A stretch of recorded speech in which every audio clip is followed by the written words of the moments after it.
के सरेंडर नहीं करेंगे।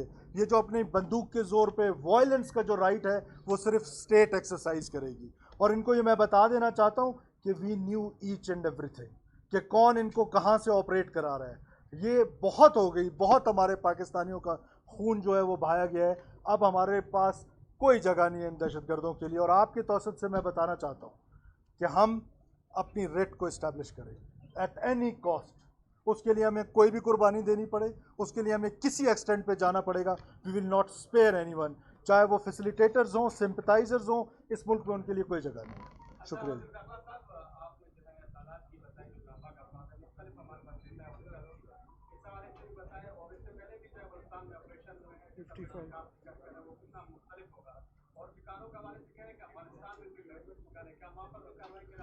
देखिए 55 के करीब हमारे शोधा हैं, जो आपका पहला सवाल है। जो आपका दूसरा सवाल है वो ये है कि हम दहशतगर्दी का मुकम्मल ख़ात्मे का रिजॉल्व है, मुकम्मल ख़ात्मे का। और जो जहाँ से कर रहा है उसको पता होना चाहिए कि हमारी कैपेसिटी क्या है। मुफ्ती साहब, अगर आपको पता है, आप कह रहे हैं कि हमें सब पता था, तो पहले क्यों नहीं रोक दिया? देखिए बात इतनी है कि जो इम्पीचमेंट की पॉलिसी, जो मैं कह रहा हूँ ना हमें पता है, वो हमें ये पता है कि ये जो इम्पीचमेंट की पॉलिसीज मानी गई जो पिछले 2-3 साल में हमने देखा, उसके लिए टॉलरेंस नहीं है। हमें ये पता है कि वो कहाँ से ऑपरेट हो रहे हैं, और वो ज़रूरी नहीं है कि इस प्लेटफॉर्म से हम बताए जाएँ कि कहाँ से पता है। हम वहाँ स्ट्राइक करेंगे, हम जाएंगे उनके उनके बिलों में, जहाँ वो बिलों में पलते हैं, जो उनके लिए सेफ हेवन्स हैं। We will go against that.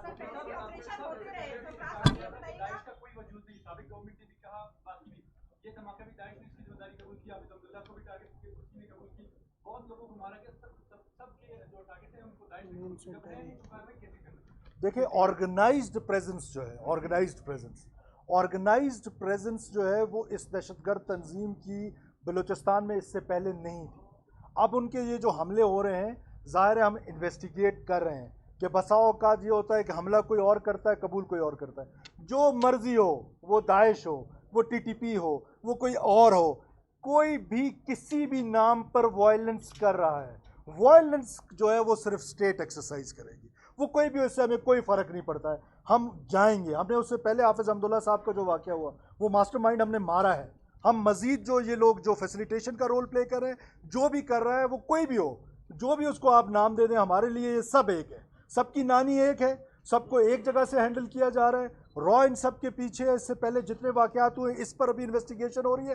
Because आप थोड़ी देर बाद कहेंगे कि फ़ौरन आपको कैसे पता चला जी। इससे पहले जितने वाक़यात हुए वो सब अनर्थ हुए, जितने बड़े वाक़यात बलूचिस्तान में हुए, और सब के पीछे जो है वो रॉ की इन्वॉल्वमेंट रही है। और जो वो पाकिस्तान को जो कुव्वतें डिस्टेबलाइज करना चाहती हैं, हम उनके अगेंस्ट जाएंगे। मौसर ऑपरेशन हो रहे हैं, अब ये वाकयात क्यों इस तरह से फिर एक दफा से होने लगे? मौसर ऑपरेशन हम देख रहे हैं कि सीपीडी और खुफिया इदारों की जानिब से किए जा रहे हैं, जबकि ग्रैंड ऑपरेशन जो है वो हम देख रहे हैं कि आईएसपीआर की जानिब से भी रोजाना की बुनियाद पर आते रहते हैं। फिर इस तरह के वाकयात और इनके ठिकाने मुकम्मल तौर पर तबाह क्यों नहीं किए जा रहे? यही मसला है, मुकम्मल तौर पर उनके ठिकाने ख़त्म करेंगे। ये इशू है, उस पर जाएंगे इंशाल्लाह ताला।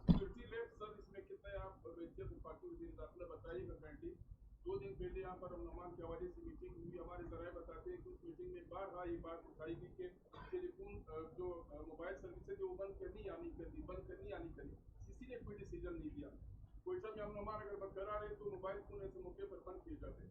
मजदूर की सूरत को देखते हुए क्यों मोबाइल फोन बंद नहीं किए? दूसरी बात सर, कल सोशल मीडिया पर एक अफवाह चल रही थी कि डीसी और ओएसपी वो मुअत्तल किए गए। क्या सूरत हाल है?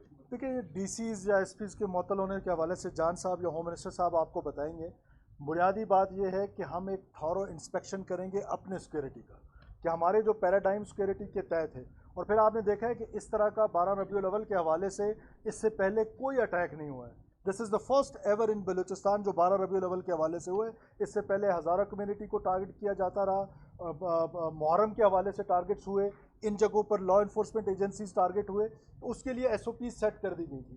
आया इसके लिए जो एसओपी सेट की गई थी वो प्रोविंशियल गवर्नमेंट अपने लेवल पे देख रही है। अगर मैं आपको यकीन दिलाता हूँ, दिस इज़ वेरी कॉमन कि अगर कहीं सिक्योरिटी लैप्स होगा तो why would anybody want to spare that, चाहे वो एसपी हो, चाहे वो डीसी हो, जो मर्जी हो, उसको कोई प्रोविंशियल गवर्नमेंट यकीनन उसको स्पेयर नहीं करेगी। लास्ट क्वेश्चन 2013 में भी लास्ट 2 क्वेश्चन आज 2023 आ गया, तब भी मसलूम के हालात खराब हैं। एक डिस्ट्रिक्ट नहीं संभल रहा, कैसे पूरे सूबे में ऑपरेशन होगा? और जो डेरा मुफ्ती से फुटबॉलर्स अगवा हुए थे, क्या वो बाजियाब हुए या उनको छोड़ा गया? देखिए 4 तो जो हैं वो आगे हैं और बाकी 2 भी इंशाल्लाह ताला बाजियाब हो जाएंगे। जहाँ तक रही बात कि चाहे 1 इंच हो, देखिए आप इस लड़ाई को समझने की कोशिश करें। ये दहशतगर्दी की जंग जो आप लड़ रहे हैं, ये स्ट्राइक करने का हमने एक इंच को प्रोटेक्ट करना है, ये हमारी जिम्मेदारी है। लेकिन जो दहशतगर्द है उसने किसी 1 इंच पे स्ट्राइक करना है, ये जो उसके पास ये अपॉर्चुनिटी है टाइमिंग की और जगह की, तो हमने ये तहिया कर लिया है, रियासत ने ये तहिया कर लिया है कि ज़ीरो टॉलरेंस। मसला क्या है? मसला मैं आपको ऑनेस्टली बता रहा हूँ कि मसला हमारे यहाँ ये है कि हम एक सर्टन लेवल पे पहुँचते हैं दहशतगर्दों के ख़िलाफ़, चाहे वो कौम परस्ती के नाम पर दहशतगर्दी है, चाहे वो मज़हब के नाम पर दहशतगर्दी है।